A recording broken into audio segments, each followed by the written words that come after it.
Salut, bonjour, bon après-midi, bonsoir. Ça va dépendre de quand est-ce que vous aurez à regarder ceci. Alors, je suis venue ici pour partager quelque chose que vraiment Dieu m'a mis à cœur, ou Dieu m'a fait réaliser hier. Ok, quelque chose que Dieu m'a fait réaliser hier et j'ai eu à cœur de partager ça avec vous.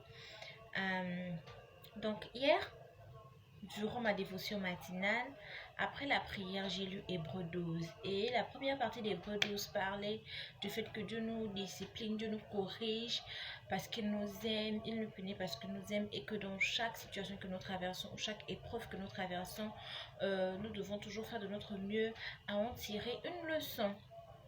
Et euh, actuellement, je peux dire que voilà, j'ai quelques défis concernant ma santé. Je traverse quelques défis concernant ma santé. J'appelle cela défi parce que la parole de Dieu dit que je ne suis pas malade. Donc, je ne vais pas déclarer que je suis malade. Donc, je traverse quelques défis concernant ma santé. Du coup, après, quand j'avais fini de lire la Bible, quand j'avais fini de lire Hébreux 12, j'ai commencé à écrire dans mon journal. Donc, j'écrivais. Après, quand j'écrivais, je demandais à Dieu, j'ai dit, ah Seigneur, tu viens de me dire que voilà, dans chaque chose que je traverse, je dois toujours chercher à avoir une leçon. Genre, enseigne-moi ce que tu veux que je puisse et comprendre, apprendre de ce que je traverse là vraiment. Parce que la fille est un peu fatiguée. Et du coup, quand j'écrivais, il y a la parole là qui m'est venue à l'esprit. Genre, le fait que mes pensées et mes paroles importent. Genre, chaque pensée et chaque parole qui sortent de moi importe. J'explique. Je prends l'exemple euh, de mes verres pour le moment. Je porte des verres alors que je n'étais pas née comme ça. J'ai commencé à porter les verres juste il y a de cela un an. Je me souviens bien quand j'étais encore enfant, j'étais encore toute petite. Papa, lui, je l'ai connu portant toujours les verres. Et j'aimais bien les verres de papa. Quand je voyais, j'étais genre, ah, si je pouvais avoir les verres parce que c'est joli. Moi, tout ce qui m'importait, c'était parce que c'était joli. Oh, mais c'est beau avec les verres, ça donne un air d'un télo et tout. J'ignorais vraiment que porter les verres là, il y a tout un tas de choses qui viennent derrière. Et voilà, des années plus tard, je suis là, je porte les verres. Comment ça s'est passé, je ne sais pas. Une chose est sûre, j'ai contribué à ça parce que j'avais souhaité avoir les verres. Un deuxième exemple là, vraiment, un peu qui fait rire. Qui fait rire moi-même. Quand j'y pense, ça me fait rire. Vous voyez là, j'ai des boutons un peu partout. En tout cas, c'est pas juste là, j'en ai sur les épaules, dans le dos. Pourquoi? Bon, peut-être que vous allez dire que voilà, il y a d'autres facteurs qui rentrent en compte. Ok, mais disons que dans ces facteurs-là, je crois que celui-ci aussi rentre en compte. Il y a une fille que j'admire bien, en tout cas c'est une bonne grande sœur. Elle a aussi ces genres de boutons un peu dans le dos, voilà, sur les épaules. Et quand je regardais, je ne sais pas si c'est consciemment ou inconsciemment, mais bon, je souhaitais avoir les boutons aussi. Je ne sais même pas ce qui était joli avec ces boutons. Quelqu'un avec ces boutons. Eunice regardait ça et puis c'était joli. Donc, à propos Eunice, c'est moi. Hein? Voilà, donc.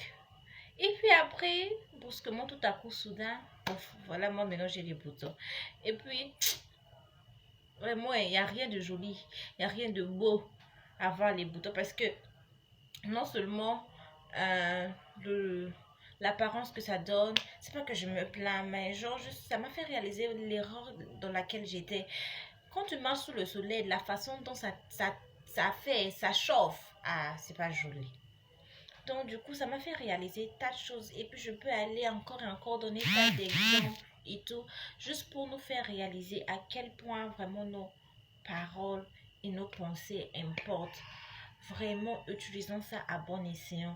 Si tu sais que ce que tu vas dire ne contribue à rien de bon, ou bien ce que tu vas dire va juste, je ne sais pas quoi, c'est pas bon. Ne dis pas. C'est mieux de se taire que de dire quelque chose qu'on va regretter plus tard après. Pour les pensées, ok, vous allez me dire que des fois les pensées, ça vient, ça cogne à la porte de nos pensées et tout. Ok, tu as la force en tant qu'enfant de Dieu de refuser cela. Genre, si les pensées viennent, tu renvoies ça avec la parole de Dieu. Si la pensée dit X, tu dis la parole de Dieu dit Y.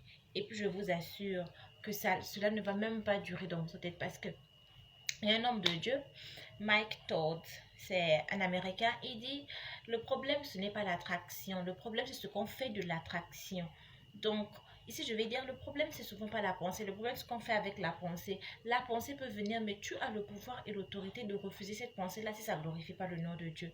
Donc, vraiment, utilisons nos pensées, utilisons nos paroles pour une bonne cause, pour ne pas se creuser nous-mêmes notre propre chute ou bien notre propre tombe, si on peut le dire comme ça, entre guillemets.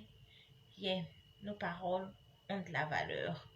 Nos pensées ont de la valeur parce que tôt ou tard, ça va venir te retrouver là. Tu vas te cogner à ça face à face. Tu vas dire que, hey, si je savais, je n'allais même pas souhaiter ça. En tout cas, vraiment, c'était tout ce que j'avais à partager aujourd'hui et j'espère que ça a été une bénédiction pour quelqu'un a été béni à travers de cette petite discussion, cette petite parole. Bye, bisous.